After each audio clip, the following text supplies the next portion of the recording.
Bonjour à tous et bienvenue dans cette session de travaux pratiques pour le service CloudWatch. Alors l'objectif aujourd'hui c'est d'aller superviser notre instance de serveur web, donc on va aller se connecter sur la console et aller directement dans le service EC2 dans le menu instance. Allez, on se retrouve tout de suite. Alors nous voici arrivés dans la console EC2, dans le menu instance. Donc je viens de démarrer mon instance en allant dans Action, État de l'instance démarrer. Et on va aller jeter un petit coup d'œil du côté de l'onglet Surveillance.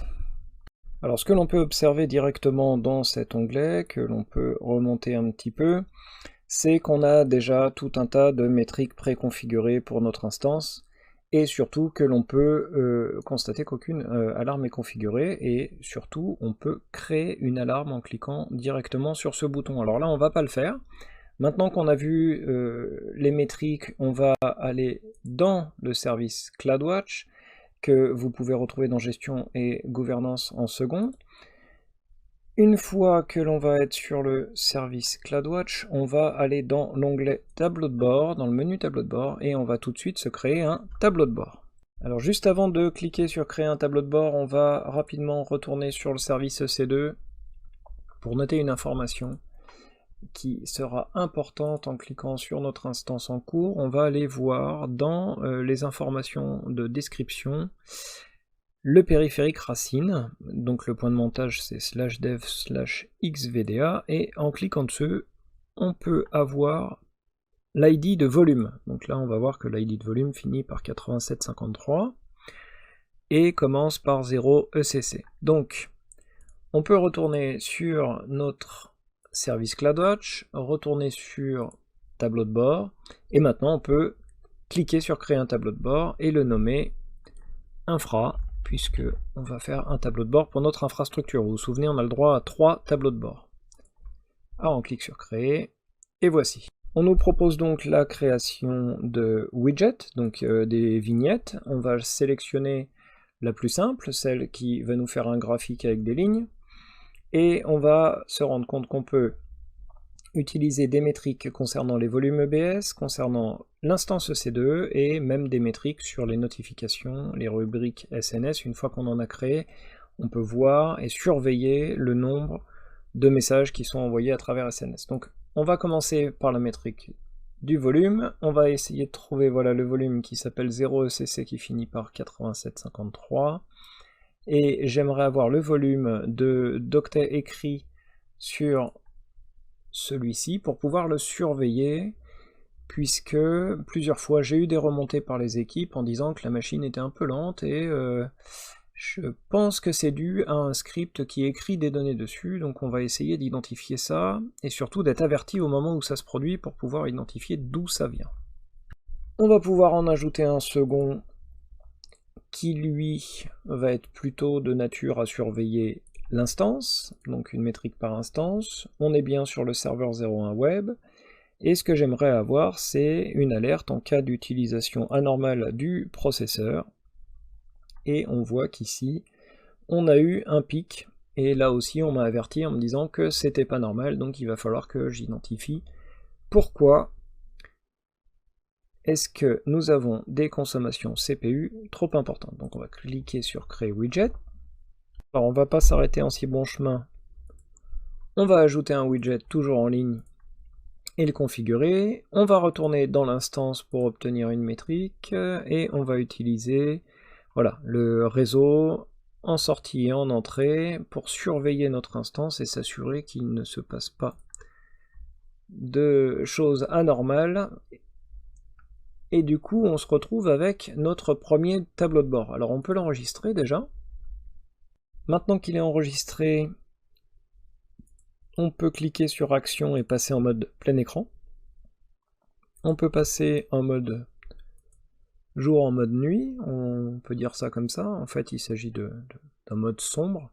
On peut changer aussi l'échelle de temps, donc avoir la dernière heure, le dernier jour, les 3 derniers jours, etc. On peut personnaliser, pour avoir, une fois qu'on a suffisamment passé de temps, on peut réafficher sous certaines conditions nos graphiques. on peut quitter donc le mode plein écran et se dire qu'en fait ça nous plaît pas et qu'on voudrait en fait voilà, changer l'ordonnancement, la présentation, repasser en mode plein écran. Voilà, donc quand on est dans une équipe, que l'on veut avoir pour les équipes d'administrateurs une console de supervision affichée sur un écran plat, on peut acheter, souvent on achète vous savez, un écran plat de 42 pouces, une télé, on la colle à un mur et hop, on va mettre nos 50 métriques de notre infrastructure et c'est quand même un peu plus présentable.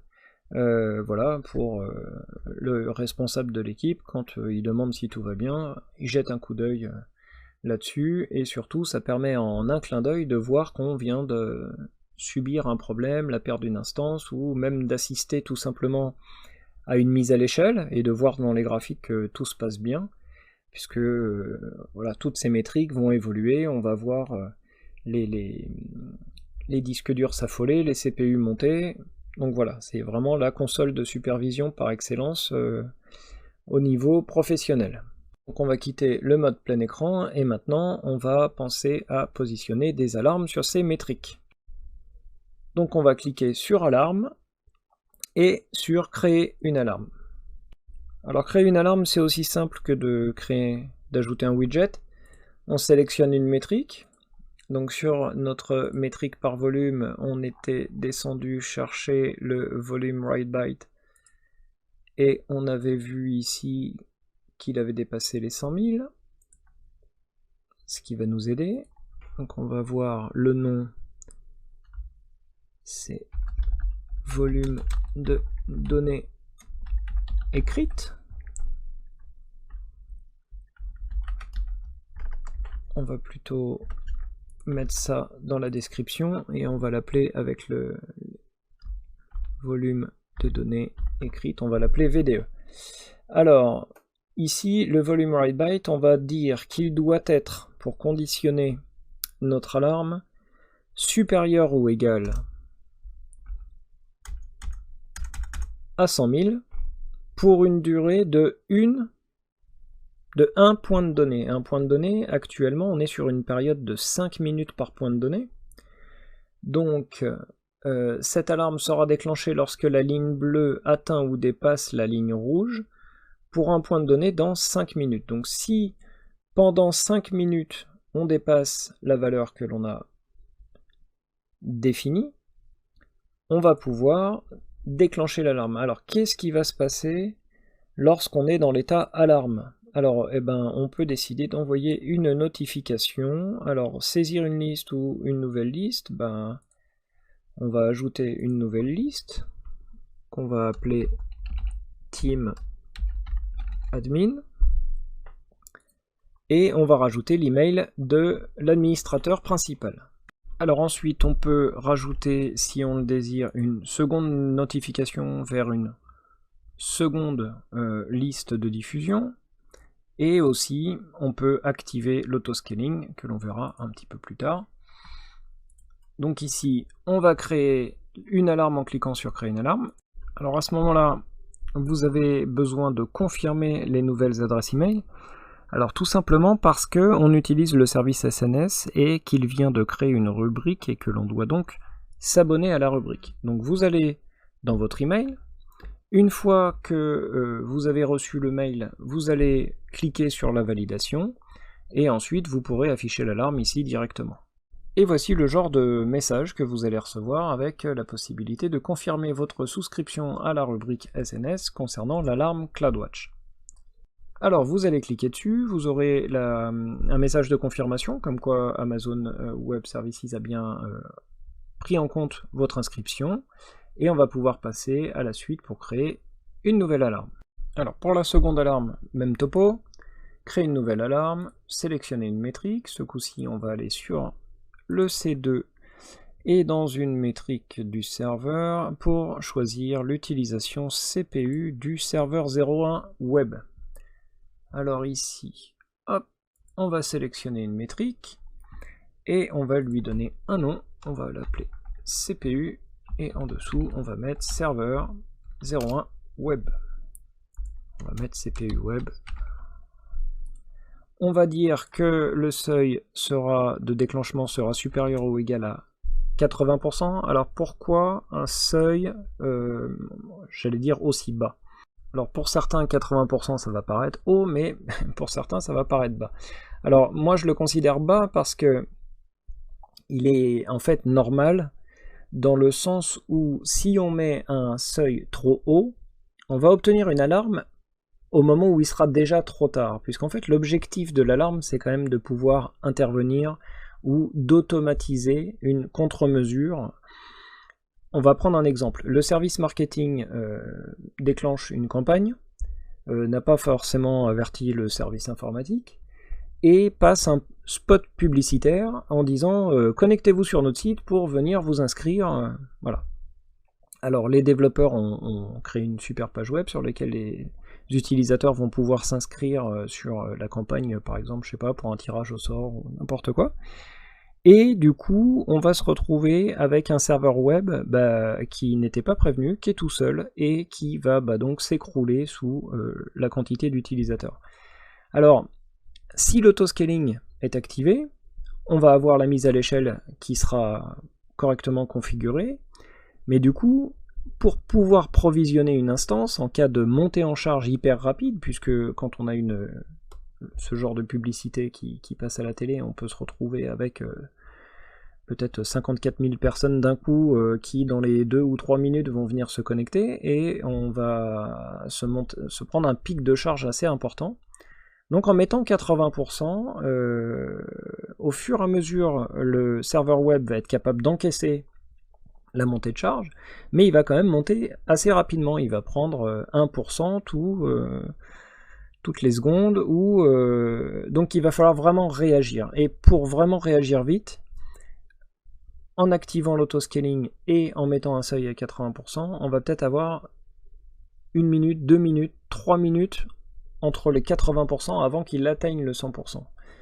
Et du coup, ce temps-là sera suffisant pour le service autoscaling pour générer, à partir des images AMI, les nouvelles instances EC2 dans les zones de données. Ça va permettre au service Elastic Load Balancing d'inscrire les nouvelles instances mises à disposition. Ça va permettre à Route 53 d'ajouter dans la liste les nouvelles instances pour pouvoir rediriger le flux dessus.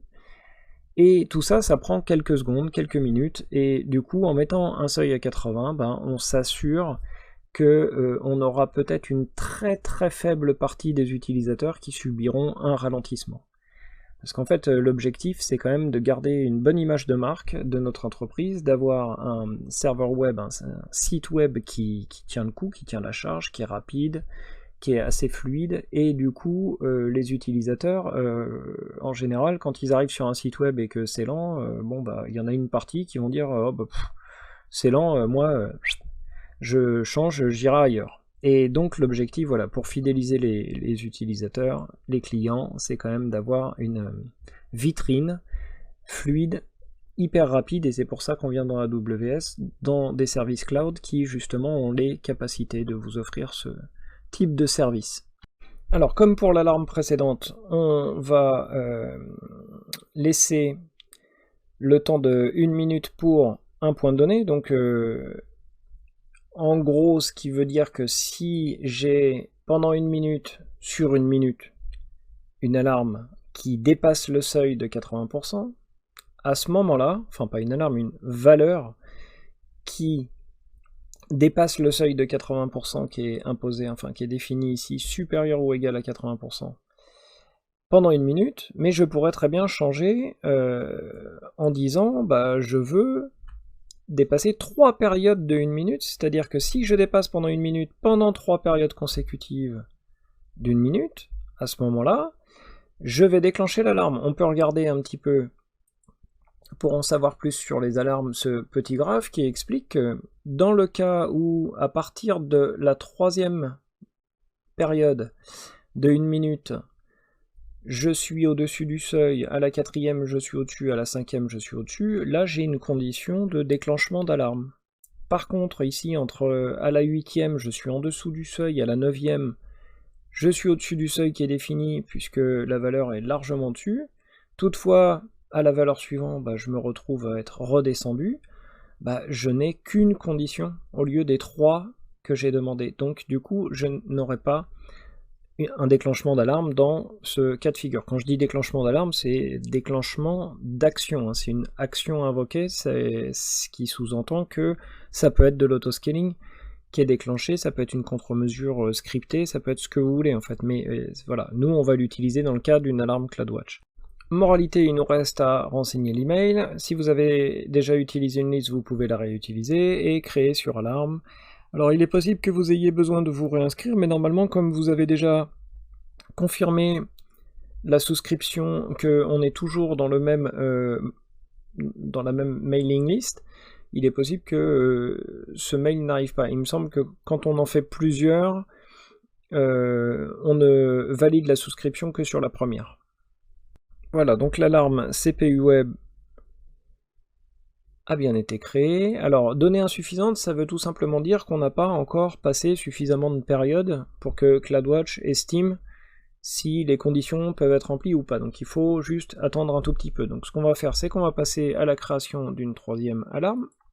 Et sur celle-ci, on va sélectionner la métrique EC2 par instance, qui va être le network in, qui se cache, tac, tac, tac, tac, tac, voilà, ici, hop, sélectionner la métrique, on va l'appeler donc réseau, toujours sur le serveur 01 web. Donc là, le seuil va se retrouver être comptabilisé en bytes. Alors byte, B majuscule, Y, c'est-à-dire octet en anglais, et non pas bit, BITS, pour binaire, en 0 ou 1. Donc on sait qu'un octet est composé de 8 bits. Donc là, c'est des octets, mais écrits en anglais.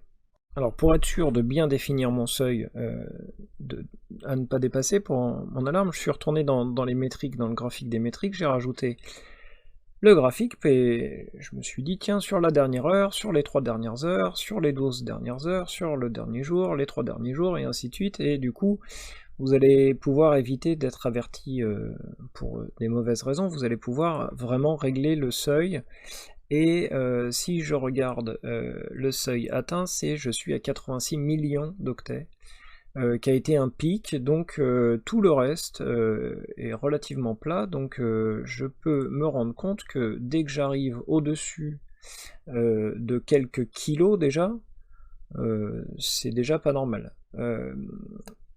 Alors, ce qu'on va faire, c'est qu'on va retourner dans l'alarme et on va mettre 50 000 octets. Voilà, donc on a saisi la valeur 50 000, supérieur ou égal, toujours pour une durée de 1 sur 1.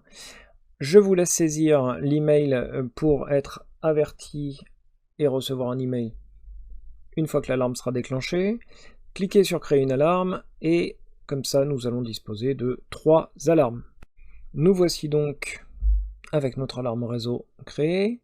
On peut supprimer cet avertissement. Pour les mêmes raisons que tout à l'heure, on a des données insuffisantes, donc on a vu que le CPU maintenant lui dispose de données suffisantes pour nous alerter en cas de besoin. Et si on retourne sur notre tableau de bord, on a notre infra qui continue de tourner avec une utilisation, voilà, processeur, les volumes écrits sur le disque, donc on sait que ce serveur normalement ne doit pas avoir de données écrites sur le disque puisque les administrateurs ont eu ordre de ne pas toucher à ce serveur en production, donc si quelqu'un y touche et l'utilise pour stocker des données alors que c'est pas autorisé, etc., on va vite le savoir, et s'il se passe quelque chose d'anormal côté réseau, bah pareil, on va vite le savoir. Donc maintenant l'objectif c'est de simuler 3 comportements qui vont déclencher les alarmes. Nous arrivons au terme de cette session concernant CloudWatch, j'espère qu'elle vous a plu. Nous allons maintenant déclencher les alarmes en nous connectant directement sur notre instance préférée qui est le serveur 01 web. Et simuler une activité qui va déclencher les alarmes. Alors maintenant notre CloudWatch commence à ressembler à autre chose, on a 2 alarmes sur le C2, une alarme sur le BS. Donc pour ceux qui ont le temps, on se retrouve tout de suite dans les travaux pratiques suivants, et puis pour ceux qui n'ont pas le temps, je vous dis à très bientôt.